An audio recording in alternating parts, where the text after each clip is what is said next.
The stories making headlines in the world of sport. A national women's volleyball team head coach Paul Bitok has cut down his provisional squad to 14 players ahead of Kenya's return to the Olympics after 17 years. Bitok dropped youngsters Pamela Adhiambo and Immaculate Nakese as Malkia strikers entered the third phase of training at the Kasarani Indoor Arena.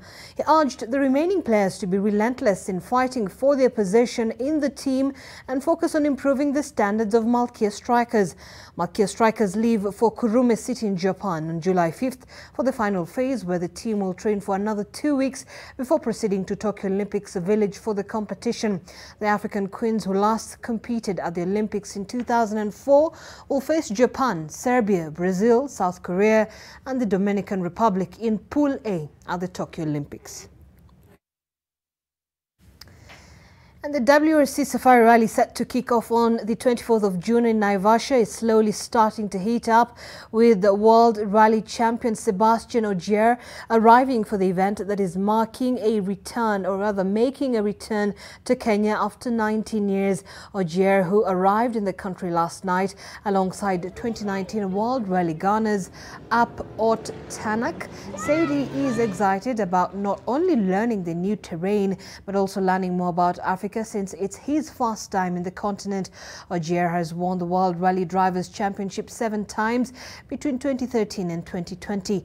With 52 victories in the World Rally Championship and 7 titles, he is the second most successful WRC driver after former Citroën WRC teammate Sebastien Loeb, who has won 9 titles. Very different from what you have in Europe, and also the nature I'm excited to see. So I think this week is going to be very interesting for us. Yeah, I had a look a little bit, not of everything, because I believe that the most important going to be to have a good look during the recce, where for sure the note's going to make, like always, big difference in rally. But I think the speed maybe going to be a bit less than we are used to in Europe. But we're going to have to keep the eyes open and watch out for every hazard that we can find here on your road.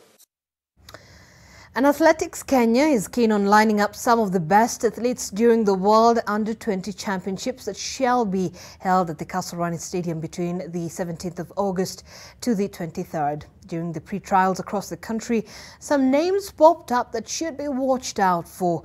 Emmanuel Wanyonyi from Kamoyo Camp, headed by the former 800-meter world champion Janet Jepkosgei, is one of the athletes to watch out for, doubling up in the 400 meters and 800 meters races where he bagged victory. Sylvia Chelangat will feature in the 400 meters and 800 meters as she balances her academics with sport. But all eyes will be on the Africa 3,000-meter under-18 champion Emmanuel Kiplagat from Torongo Camp in Baringo County, who will be eyeing a slot in the 5,000 meters race. Kiplagat shelved his plans to compete during the Olympic Games trials last weekend so that he can prepare adequately for the race.